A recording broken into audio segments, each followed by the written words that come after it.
My name is Rachel Ellison, and for 31 years, I have been the quiet disappointment in a family that specializes in loud successes. My brother Dean is a cardiologist. My mother, Linda, chaired the county hospital board for a decade before she retired to focus on the family, which really meant focusing on Dean. My father, Richard, made partner at his law firm before I was born and never let anyone forget it. And me? I was the girl who joined the army instead of going to law school like everyone expected. The girl who disappeared for months at a time and came back with nothing to show for it, but a duffel bag and a haunted look my mother pretended not to notice. That's the story my family told at dinner parties. That's the story I let them tell because the truth was classified and because some part of me, some tired, 23-year-old part of me, had stopped trying to correct them a long time ago. So when my mother called me on a Tuesday evening in March and said, "Dean's getting engaged. We're having a dinner. Please, Rachel, just please, for once, don't embarrass us," I didn't even feel the sting anymore. It was just weather. Familiar weather I'd learned to dress for. "I won't embarrass you, Mom," I said. "I mean it. Bring something nice to wear. Don't talk about the army stuff. Nobody wants to hear war stories at an engagement dinner." "Understood." She hung up before I could say goodbye, which was also familiar weather. Let me back up, because you need to understand what the army stuff actually was and why my mother's ignorance of it was not an accident. It was a choice of hers, and for a long time, mine too. I enlisted at 19, 3 weeks after my father told me, in front of my aunt and uncle at Thanksgiving, that I was the family's little experiment in mediocrity. He said it with a laugh, like it was a joke we were all in on. Nobody laughed harder than my mother. I left for basic training the following January and never looked back, not because I didn't love them, but because for the first time in my life, nobody was measuring me against Dean. In the Army, nobody cared that my brother had graduated top of his class at Johns Hopkins. They cared whether I could keep my head when things went wrong. It turned out I could.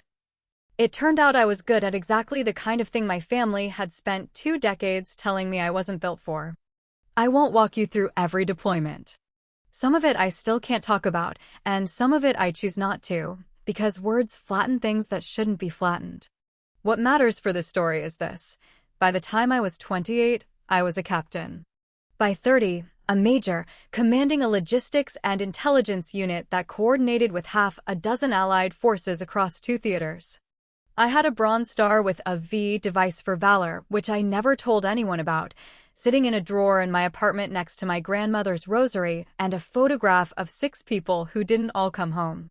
And I had a mentor. A commanding officer named Colonel Marcus Hale, who found me when I was 22 and furious and certain I was going to wash out, and who told me something nobody in my family had ever told me. "Ellison, you don't talk about your ceiling. You just keep climbing until somebody has to build you a new one." The colonel became something like family. Not a replacement. I want to be clear about that, but an addition. A person who saw exactly what I was and told me the truth about it instead of the story that was convenient. I left active duty 2 years ago to teach at the War College and consult, quietly, for a defense logistics firm. My family thinks I work in shipping. I let them think that. It was easier than watching my mother's face try to figure out how to be proud of something she didn't understand. What I did not know, what none of us knew, was that my brother's fiancé's father was retired U.S. Army Colonel Marcus Hale. My colonel. The dinner was at the Ashford Room, a private space at the country club my parents had belonged to since before I was born, all white tablecloths and low gold lighting and the particular hush of people who have decided, collectively, to be on their best behavior. I arrived 12 minutes early, which was a mistake, because it meant I had 12 minutes alone with my mother. She looked me up and down the second I walked in. Navy dress, low heels, hair down. "Nothing to see here."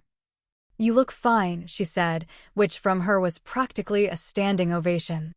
Then, quieter, like she was afraid someone might overhear a secret, "Remember what I said.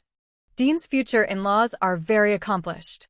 The father's some retired military big shot. I don't want you two swapping stories and making the rest of us feel small." "I'll be on my best behavior," I said. I know you don't mean anything by it, she went on, because she never could just leave a warning alone, but you tend to dominate. When you talk about the service, people don't know what to do with it. It makes them uncomfortable.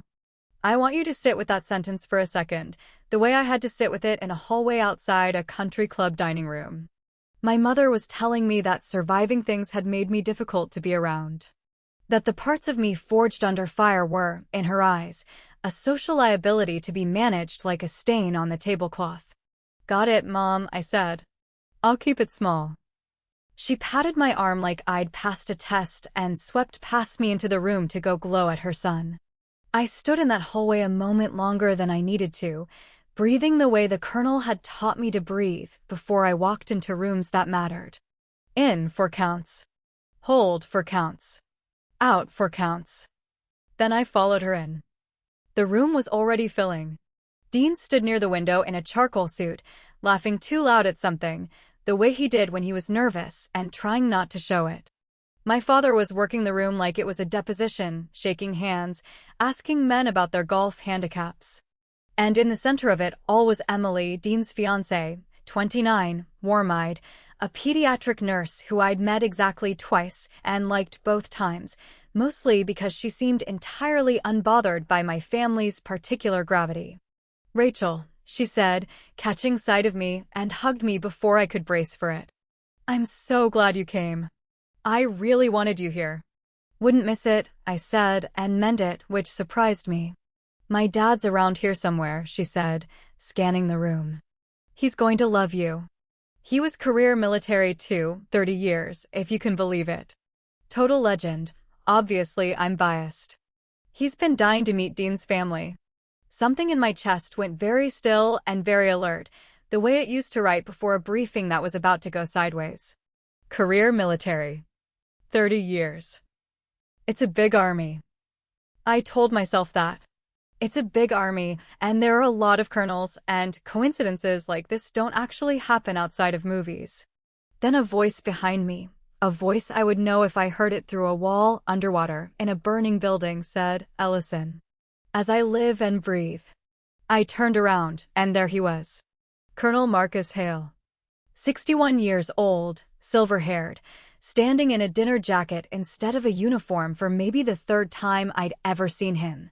Wearing the exact same expression he used to wear when I walked into his office, having pulled off something he hadn't thought I could pull off yet. Sir, I said, and every instinct in my body wanted to snap to something resembling attention. Oh, don't sir me tonight, he said, and pulled me into a hug that lasted exactly as long as a hug between two people who'd once carried each other, in different senses, through things that don't leave you. I retired for a reason, Major.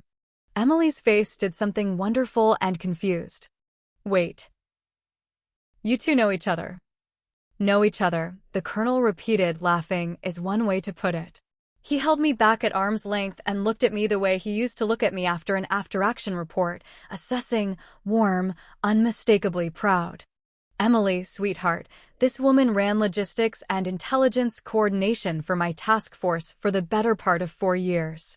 She is, without exaggeration, one of the finest officers I had the privilege of commanding in 30 years of service. There is a very specific reason two allied governments have given her honors I'm not at liberty to discuss at an engagement dinner. He turned to me. Bronze Star with Valor. She thinks I don't know she keeps it in a drawer instead of on a wall, like a lunatic. I felt my face go hot. Sir. I'm proud of you, he said simply, in a voice that carried, because the Colonel had never once in his life said something quietly that he actually meant. I've told this story so many times to people who will never believe half of it. Rachel Ellison held a forward logistics chain together during the worst 48 hours of my career, made 3 calls under pressure that saved lives on 2 continents, and then filled out the paperwork like it was Tuesday. I've commanded a lot of soldiers. I've never had a better logistics officer, and only 1 or 2 better minds under pressure. I became aware, in the particular way you become aware of a held breath in a quiet room, that the entire dinner had gone quiet. My father's golf conversation had died mid-sentence. Dean was staring at me with his mouth slightly open. And my mother, who had told me 12 minutes earlier to keep it small, to not dominate, to not make people uncomfortable, was standing very still with a champagne glass halfway to her lips, looking at me like she was seeing a stranger wearing her daughter's face. I didn't know that, Emily said softly, looking between me and her father, and then, with the particular gentleness of someone who has just understood something painful, at my mother. None of you knew that? Nobody answered. I could have filled the silence. Some small, tired part of me wanted to explain, to soften it, to make it easier for everyone else in the room the way I always had.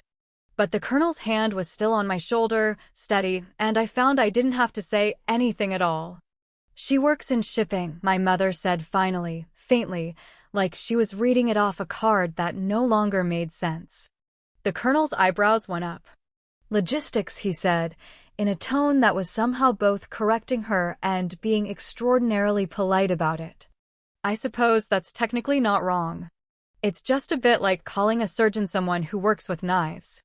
A few people laughed, not unkindly, just the release of tension people feel when something true finally lands in a room built on careful fictions. My father did not laugh.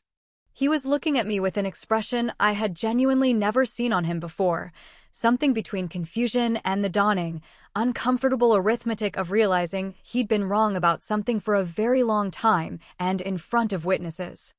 Dinner was served not long after, and I want to tell you I felt triumphant, but that's not quite honest. Mostly I felt strange, the way you feel strange when a room you've spent your whole life navigating carefully suddenly rearranges its furniture without asking you. I sat between Emily and the Colonel, and for the first time at a family dinner in longer than I could remember, I didn't have to shrink.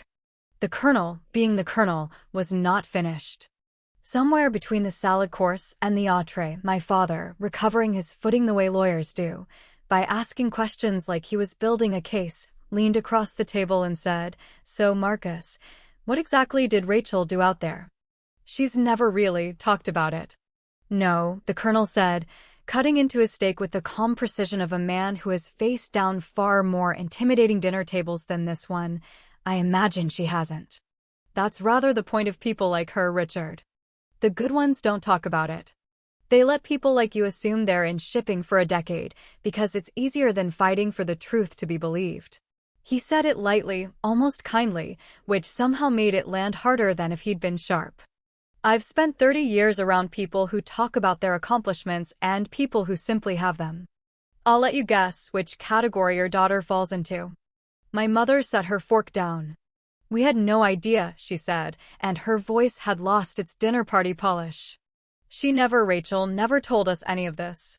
"With respect, ma'am," the Colonel said, and here his voice softened, because he was not a cruel man, only an honest one, "from what your daughter's told me over the years, and she doesn't tell me much, she's not a complainer, never has been.